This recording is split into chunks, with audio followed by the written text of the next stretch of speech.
सत श्री अकाल प्यारे विद्यार्थियों, एक बार फिर तुहाडा सारिਆਂ ਦਾ स्वागत है अपनी इस जमात विच जिस विच आपां पढ़ रहे सीगे श्री गुरु तेग बहादुर जी बारे। सो श्री गुरु तेग बहादुर जी के कुछ श्लोक जिहड़े रह गए सीगे उन्हां बारे आपां चर्चा करांगे। हाँ जी, सो करते हैं शुरू विद्यार्थियों।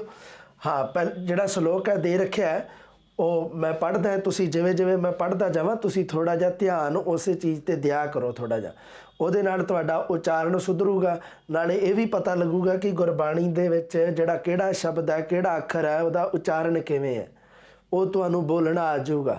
ਸੋ ਠੀਕ ਹੈ जी, मैं पढ़ना शुरू करदा है।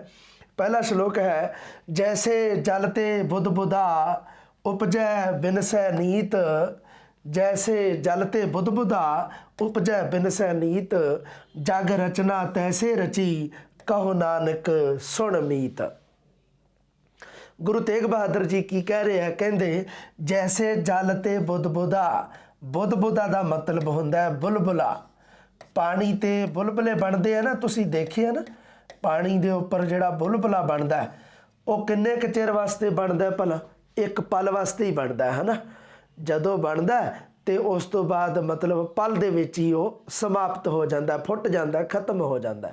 गुरु तेग बहादुर जी कहते जैसे जल ते बुध बुधा उपजै बिनसै नीत। की कहते कि जिवें पानी दे उपर बुलबुला उपजै मतलब उपजदा, पैदा होना, पैदा होंदा है, बिनसै मतलब खत्म होना, समाप्त हो जाना, खत्म होना। गुरु तेग बहादुर जी कहते जिवें पानी दे उपर बुलबुला है जिहड़ा वो पैदा होंदा है ते खत्म हो जाता है, पल दे विच ही हो जाता है, पल दे विच ही हो जाता है ना बुलबुला।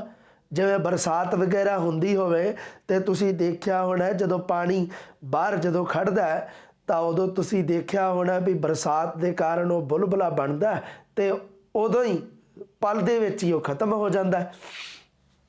जैसे जल ते बुध बुधा उपजै बिनसै नीत, जग रचना तैसे रची कहो नानक सुन मीत। गुरु तेग बहादुर जी कहते हे मीत, मीत का मतलब होंदा है मित्र। आपां बेली भी कह दिंदे आ, यार दोस्त जिन्हों आपां कह दिंदे आ, मित्र शब्द उहदे वास्ते आपां इस्तेमाल कीता इत्थे। कहो नानक सुन मीत, हे मित्र, हे मेरे मित्र सुन तू इस गल नूं, जग रचना तैसे रची, जग मतलब संसार, इस संसार की रचना है जिहड़ी वो बिल्कुल उस तरह है जिवें पानी दे उपर बुलबुला है। मतलब की है कि इस संसार दे विच जिहड़ा भी मनुख आउंदा है उसका जीवन है जिहड़ा वो पानी दे बुलबुले वर्गा है।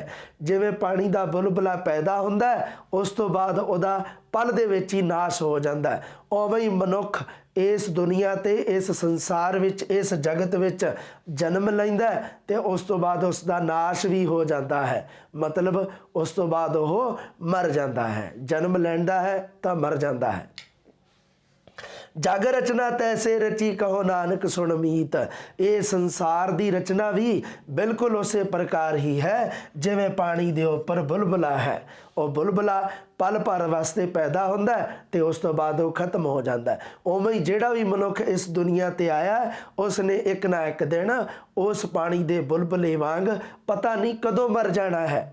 मनुख के जीवन का कोई भरोसा नहीं।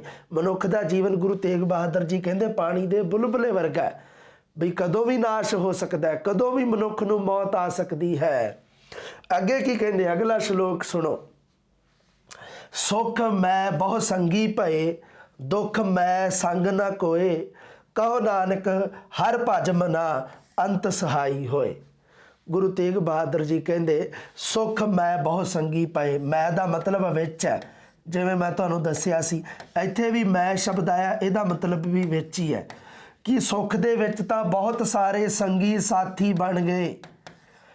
इन्नी पंक्ति है जिहड़ी इहदा मतलब यह है सुख मैं बहुत संगी भये, कहण दा भाव भी जदों बंदे कोले सुख आ गया, जदों की होया भी पैसा बहुत सारा आ गया, पैसा धेला आ गया, सुख मिल गए, उहदे नाल की होया कि बहुत सारे लोग संगी साथी बन गए। पर दुख मैं संग ना कोई, पर जदों बंदा दुख, जदों बंदे उपर दुख आया, क्योंकि जरूरी नहीं गा कि हमेशा ही बंदे दे जीवन च सुख रहूगा, दुख भी आ सकता है। दुख आया तो दुख मैं संग ना कोई, दुख दे विच सारे संगी साथी छड्ड के भज गए। दुख मैं संग ना कोई मतलब दुख दे विच कोई संगी साथी नाल नहीं रहा। कहो नानक हर भज मना अंत सहाई होए। गुरु तेग बहादुर जी कहते हे मेरे मन हर भज मना मतलब हे मेरे मन तू उस परमात्मा का भजन कर। भज मतलब भजन बंदगी कर, उस परमात्मा का नाम जप जो अंत समय तेरा सहाई होएगा, तेरा सहायक होएगा, तेरा मददगार होएगा। सहाई मतलब सहायता करने वाला, भी तेरी सहायता अंत दे विच कौन करूगा? परमात्मा ही करूगा। क्योंकि सुख दे विच तां बहुत सारे संगी साथी बन जाणगे, तेरे मित्र यार बेली बहुत बन जाणगे, पर दुख दे विच कोई विरला ही नाल खड़दा है।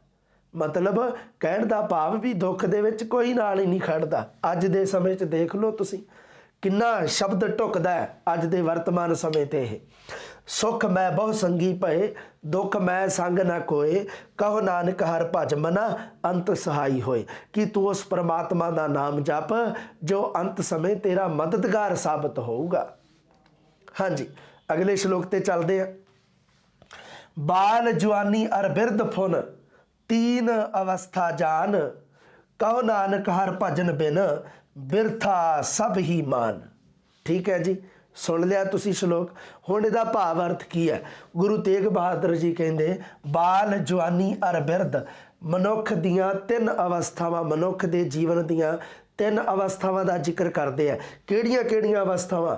बाल मतलब बचपन, बाल तो भाव की है? बचपन है।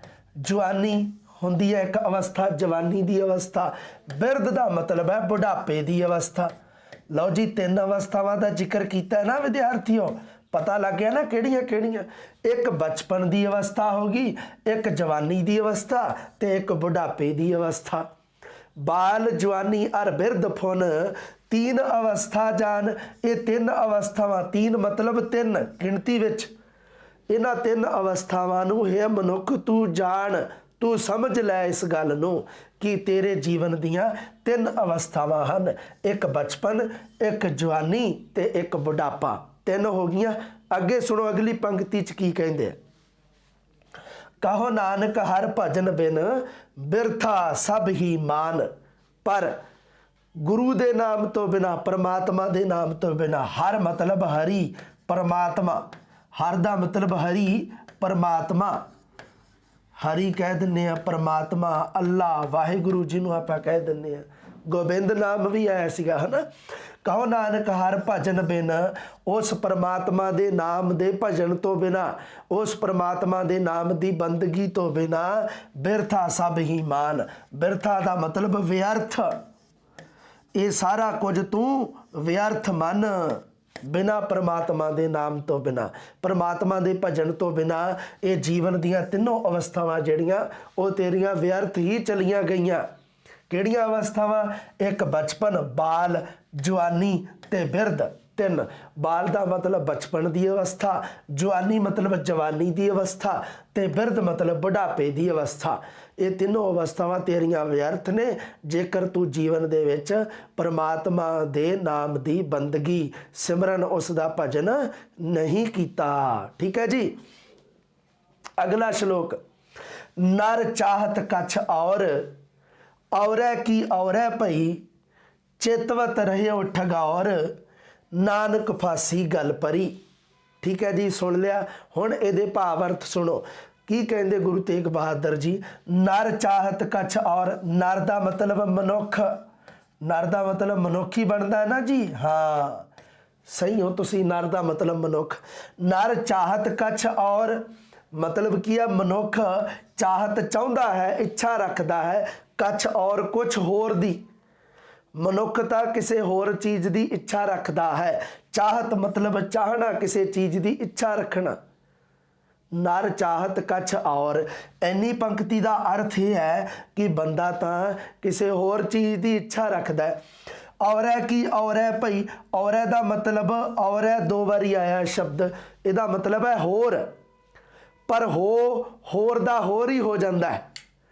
ਵੀ ਮਨੁੱਖਤਾ ਚਾਹੁੰਦਾ ਵੀ ਮੈਨੂੰ ਆਹ ਮਿਲ ਜੇ, ਉਹ ਮਿਲ ਜੇ। ਮਨੁੱਖ ਦਾ ਜਿਹੜਾ ਲਾਲਚ ਹੈ ਤੇ ਉਹ मतलब ਕੀ ਹੈ ਵੀ ਉਹ ਕਿੰਨਾ ਹੈ ਮਨੁੱਖ ਦਾ ਲਾਲਚ, ਪਰ ਅਸਲ ਹੈ ਜਿਹੜੀ ਉਹ ਤਾਂ ਪਰਮਾਤਮਾ ਦੀ ਕਰਨੀ ਹੈ।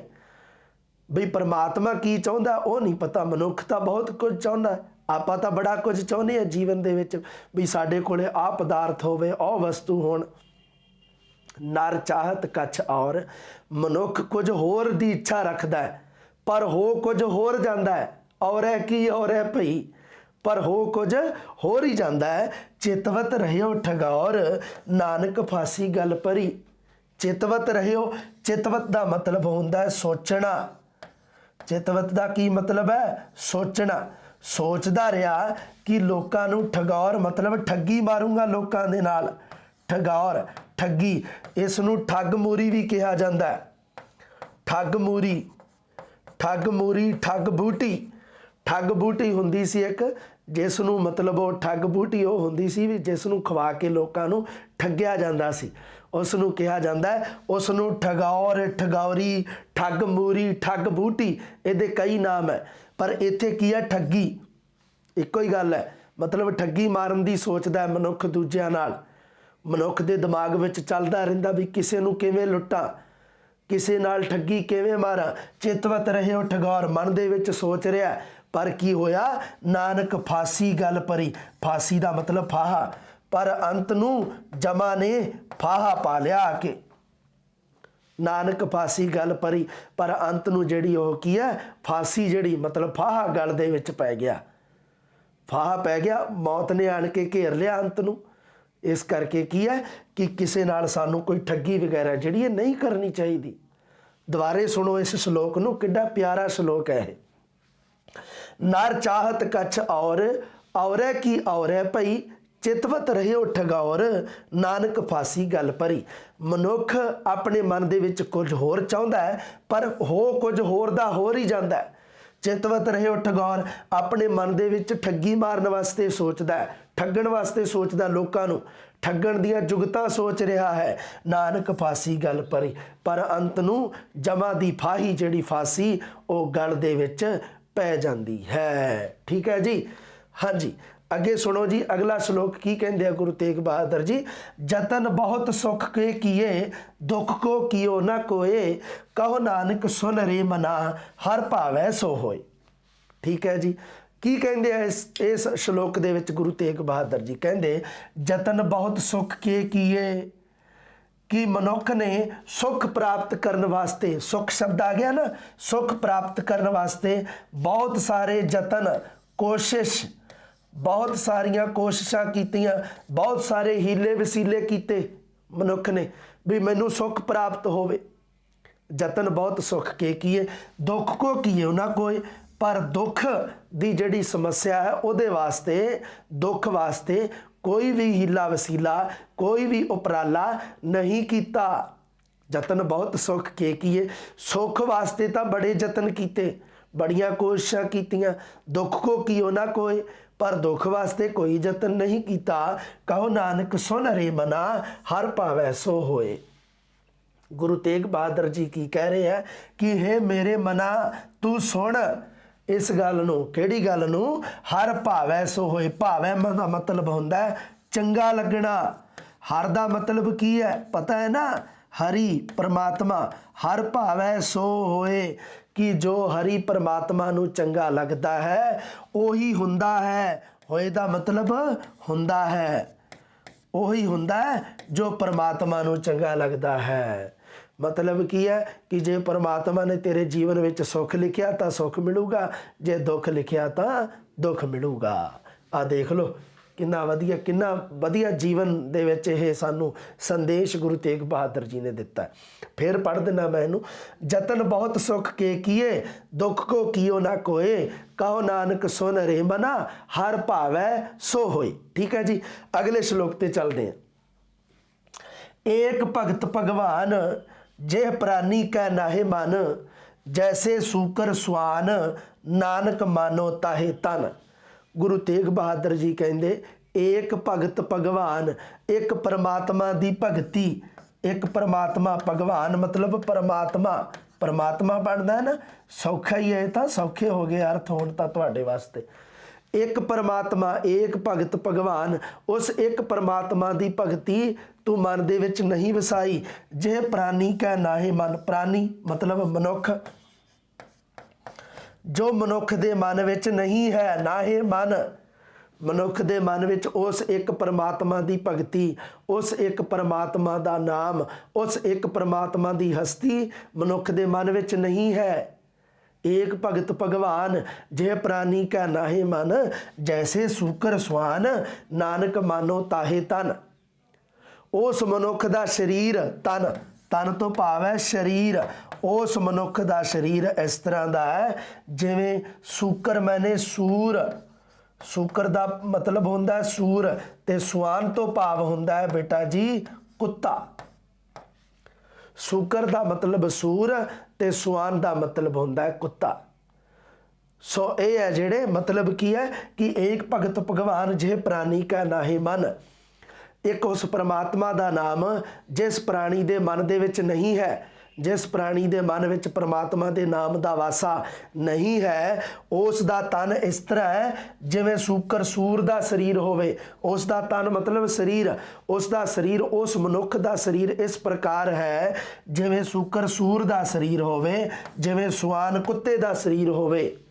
कहण दा भाव की है कि जिस मनुख के मन में उस एक परमात्मा की भगती का वास नहीं है, उस मनुख का तन जिहड़ा शरीर है वो शरीर किवें दा है, जिवें सूर का शरीर होवे, जिवें कुत्ते का शरीर होवे। सूर सारी उम्र गंदगी दे विच मूँह मारदा ते कुत्ते का जीवन भी कुछ इसे प्रकार का ही है। इस करके मतलब की है भी उस मनुख का जीवन है जिहड़ा वो बहुत भैड़ा हो जाता है। कहण दा भाव यह है, इन्हां नाल सूर ते कुत्ते नाल मनुख दे शरीर की तुलना की है, मनुख दे जीवन की तुलना की है। ठीक है जी विद्यार्थियों, अगे चलते हैं। अगला श्लोक की कहते हैं गुरु तेग बहादुर जी, तीर्थ बरत अरदान कर, मन मै धरै गुमान, नानक निहफल जात तिह, ज्यों कुंचर इशनान। गुरु तेग बहादुर जी कहते कि तीर्थ बरत अरदान कर, तीर्थ मतलब तीर्थां दे उपर इशनान करना। 68 तीर्थ है ना जिहड़े हिंदू धर्म दे विच जिहड़े पवित्र स्थान है, जिन्हां ते इशनान करन दा महत्व हुंदा है। लोकी इशनान करन बकायदा जांदे आ उत्थे कि उत्थे इशनान करांगे ते साडे जिहड़े मतलब की है भी कीते होए गुनाह पाप है जिहड़े ओह धुपणगे। तीर्थ बरत दा मतलब हुंदा वर्त रखणे, वर्त रखणे है ना। अरदान दान पुण्य करना, दान पुण्य करना। तीर्थ बरत अरदान कर, कोई मनुख है जिहड़ा वो जीवन दे विच तीर्थां ते इशनान भी करे, बरत तो भाव वर्त भी रखे ते बहुत सारा दान पुण्य भी करे, पर मन मै धरै गुमान, मै तो भाव है विच, पर मन दे विच अहंकार, गुमान का मतलब अहंकार, पर मन दे विच अहंकार है उस मनुख दे। वो मनुख तीर्थां ते इशनान भी कर रहा है, पवित्र तीर्थां ते स्थलां ते जाके वर्त भी रख रहा है, दान पुण्य भी बहुत ज़्यादा कर रहा है, पर उस मनुख दे मन विच की है, अहंकार है। उस मनुख दा जीवन किवें दा, किवें दा है, नानक निहफल जात तिह, ज्यों कुंचर इशनान। निहफल दा मतलब हुंदा है बिना फल तो, निहफल तो भाव हुंदा है बिना फल तो, बिना फल दे मतलब उस चीज़ का कोई फल प्राप्त नहीं हुंदा, बिना फल दे।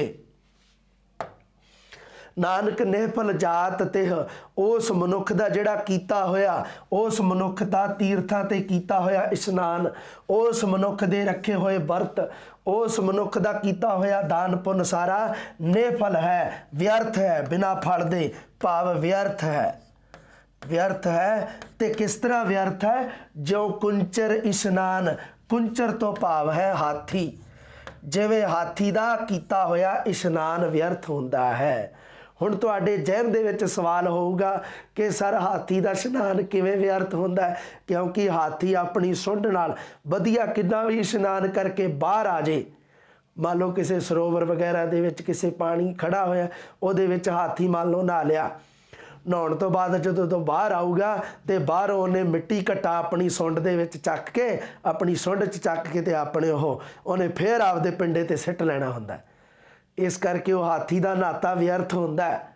ਹਾਥੀ ਹੈ ਜਿਹੜਾ, ਉਹ ਕਿੰਨਾ ਵੀ ਉਹਨੂੰ ਇਸ਼ਨਾਨ ਕਰਾ ਲਓ ਕੋਈ, ਉਹਨੇ ਬਾਹਰ ਆਉਂਦਿਆਂ ਸਾਰੀ ਉਹਨੇ ਕੀ ਕਰਨਾ, ਮਿੱਟੀ ਘੱਟਾ ਜਾਂ ਕੋਈ ਜਿੱਥੇ ਵੀ ਕੋਈ ਗੰਦਗੀ ਵਗੈਰਾ ਹੈ ਉੱਥੋਂ ਉਹਨੇ ਸੁੰਡ ਨਾ ਚੱਕ ਕੇ ਆਪਦੇ ਉੱਪਰ ਸਿੱਟ ਲੈਣੀ ਹੈ। ਇਸ ਕਰਕੇ ਉਹ ਮਨੁੱਖ ਜਿਹੜਾ ਕਿੰਨੇ ਵੀ ਤੀਰਥਾਂ ਤੇ ਇਸ਼ਨਾਨ ਕਰ ਲੇ, ਕਿੰਨੇ ਵੀ ਵਰਤ ਰੱਖ ਲੇ, ਕਿੰਨੇ ਵੀ ਦਾਨ ਪੁੰਨ ਕਰ ਲੇ, ਪਰ ਉਹਦੇ ਮਨ ਦਾ ਹੰਕਾਰ ਨਹੀਂ ਗਿਆ। ਹੰਕਾਰ ਦੀ ਮੈਲ ਉਹਦੇ ਮਨ ਵਿੱਚ ਉਵੇਂ ਦੀ ਉਵੇਂ ਹੀ ਹੈ। ਉਸ ਮਨੁੱਖ ਦਾ ਜੀਵਨ ਹੈ ਜਿਹੜਾ, ਉਸ ਮਨੁੱਖ ਦੇ ਕੀਤੇ ਹੋਏ ਜਿੰਨੇ ਵੀ ਚੰਗੇ ਕਰਮ ਹੈ, ਆ ਚੰਗੇ ਕਰਮਾਂ ਦੀ ਗਿਣਤੀ 'ਚ ਆਉਂਦੇ ਆ। ਤੀਰਥਾਂ ਤੇ ਇਸ਼ਨਾਨ ਕਰਨਾ, ਵਰਤ ਰੱਖਣੇ, ਦਾਨ ਪੁੰਨ ਕਰਨਾ, ਇਹ ਸਾਰੀਆਂ ਚੀਜ਼ਾਂ ਉਹਦੀਆਂ ਇਸ ਤਰ੍ਹਾਂ ਵਿਅਰਥ ਹੈ ਜਿਵੇਂ ਹਾਥੀ ਦਾ ਇਸ਼ਨਾਨ ਕੀਤਾ ਹੋਇਆ ਵਿਅਰਥ ਹੁੰਦਾ ਹੈ। ਠੀਕ ਹੈ ਜੀ।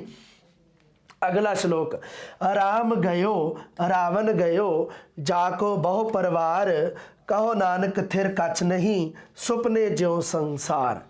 ਗੁਰੂ ਤੇਗ ਬਹਾਦਰ ਜੀ ਇਸ ਸੰਸਾਰ ਦੀ ਨਾਸ਼ਮਾਨਤਾ ਦੀ ਗੱਲ ਕਰ ਰਹੇ ਆ। ਕੀ ਕਹਿੰਦੇ ਆ? ਰਾਮ ਗਇਓ, ਉਹ ਕਹਿੰਦੇ ਅਯੁੱਧਿਆ ਦਾ ਰਾਜਾ ਜਿਹੜਾ ਰਾਮਚੰਦਰ, ਉਹ ਵੀ ਇਸ ਦੁਨੀਆ ਤੋਂ ਚਲਾ ਗਿਆ। ਰਾਮ ਗਇਓ, ਉਸ ਨੂੰ ਵੀ ਇਸ ਦੁਨੀਆ ਤੋਂ ਜਾਣਾ ਪਿਆ। ਅਯੁੱਧਿਆ ਦਾ ਰਾਜਾ ਜਿਹੜਾ ਰਾਮਚੰਦਰ ਹੈ, ਉਹ ਵੀ ਇਸ ਦੁਨੀਆ ਤੋਂ ਗਇਓ ਮਤਲਬ ਗਿਆ, ਚਲਾ ਗਿਆ। ਰਾਵਣ ਗਇਓ, ਤੇ ਜਿਹੜਾ ਲੰਕਾਪਤੀ ਸੀ, ਲੰਕਾ ਦਾ ਰਾਜਾ ਸੀ ਰਾਵਣ, ਉਹ ਵੀ ਇਸ ਦੁਨੀਆ ਤੋਂ ਚਲਾ ਗਿਆ। ਜਿਹੜਾ ਕਹਿੰਦਾ ਸੀ ਮੈਂ ਕਦੇ ਨਹੀਂ ਮਰਦਾ। ਜਾਕੋ ਬਹੁ ਪਰਿਵਾਰ, ਜਿਸ ਦਾ ਬਹੁਤ ਵੱਡਾ ਪਰਿਵਾਰ ਸੀ। ਕਹਿੰਦੇ ਆ ਵੀ ਰਾਵਣ ਦਾ ਬਹੁਤ ਵੱਡਾ ਪਰਿਵਾਰ ਸੀਗਾ, ਉਹਦਾ ਜਿਹੜਾ ਟੱਬਰ ਸੀ ਬਹੁਤ ਤਕੜਾ ਸੀ, ਬਹੁਤ ਵੱਡਾ ਸੀ, ਉਹਦੇ ਫੈਮਿਲੀ ਮੈਂਬਰ ਬਹੁਤ ਸੀ। ਕਹਿੰਦੇ ਰਾਮ ਗਇਓ ਰਾਵਣ ਗਇਓ ਜਾਕੋ ਬਹੁ ਪਰਿਵਾਰ, ਵੀ ਇਹ ਅਯੋਧਿਆ ਦਾ ਰਾਜਾ ਜਿਹੜਾ ਰਾਮਚੰਦਰ, ਜਿਹੜਾ ਕੀ ਹੈ ਕਿ ਇੱਕ ਅਵਤਾਰੀ ਪੁਰਸ਼ ਸੀ, ਉਹ ਵੀ ਇਸ ਦੁਨੀਆ ਤੋਂ ਚਲਾ ਗਿਆ। ਰਾਵਣ ਗਇਓ, ਜਿਹਦੇ ਬਾਰੇ ਕਿਹਾ ਜਾਂਦਾ ਵੀ ਉਸਨੇ ਮੌਤ ਨੂੰ ਆਪਣੇ ਪਾਵੇ ਨਾਲ ਬੰਨ੍ਹ ਰੱਖਿਆ ਸੀ, ਉਹ ਵੀ ਇਸ ਦੁਨੀਆ ਤੋਂ ਚਲਾ ਗਿਆ। ਰਾਵਣ ਗਇਓ ਜਾਕੋ ਬਹੁ ਪਰਿਵਾਰ, ਜਿਸ ਦਾ ਬਹੁਤ ਵੱਡਾ ਪਰਿਵਾਰ ਸੀ, ਉਹ ਵੀ ਇਸ ਦੁਨੀਆ ਤੋਂ ਚਲਾ ਗਿਆ। ਕਹੋ ਨਾਨਕ ਥਿਰ ਕਛ ਨਹੀਂ ਸੁਪਨੇ ਜਿਉ ਸੰਸਾਰ। ਥਿਰ ਦਾ ਮਤਲਬ ਹੁੰਦਾ ਹੈ ਸਥਿਰ, ਟਿਕਿਆ ਹੋਇਆ, ਜਿਸ ਨੂੰ ਆਪਾਂ ਕਹਿ ਦਿੰਦੇ ਹਾਂ ਸਥਿਰ, ਟਿਕਿਆ ਹੋਇਆ। ਬੇਟਾ ਜੀ ਇਸ ਦੁਨੀਆ ਤੇ ਕੁਝ ਵੀ ਸਥਿਰ ਨਹੀਂ ਹੈ।